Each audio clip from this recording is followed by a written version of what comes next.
Je rencontre énormément d'entrepreneurs qui ont fait l'erreur d'acheter l'immobilier, le bâtiment lié à l'activité opérationnelle dans leur société, sans créer de société immobilière.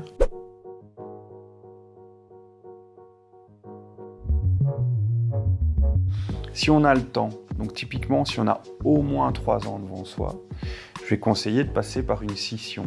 Donc on a notre société qui détient l'activité opérationnelle et l'activité immobilière, le bâtiment. On va mettre en place une scission de l'entreprise en 2 nouvelles entités. Il faut attendre au moins 3 ans avant une opération, sinon on risque d'avoir un problème avec le fisc qui va considérer qu'on a mis en place ça dans le cadre d'une vente en urgence pour éviter la vente de l'immobilier, des droits d'enregistrement, etc. Donc il faut être attentif à respecter les règles.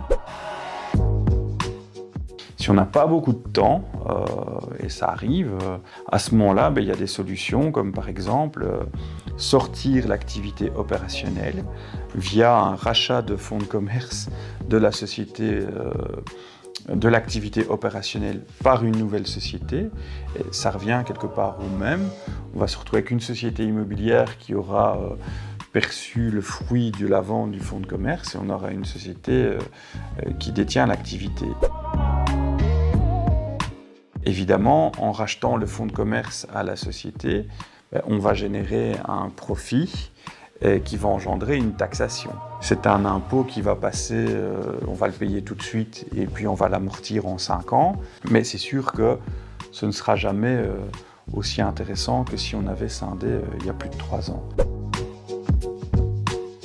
C'est une des solutions, il y en a d'autres. On peut passer par des scissions partielles, on peut passer par une revente de l'immobilier. Ça fait vraiment à chaque fois l'objet d'une analyse business et fiscale pour voir ce que ça peut impliquer.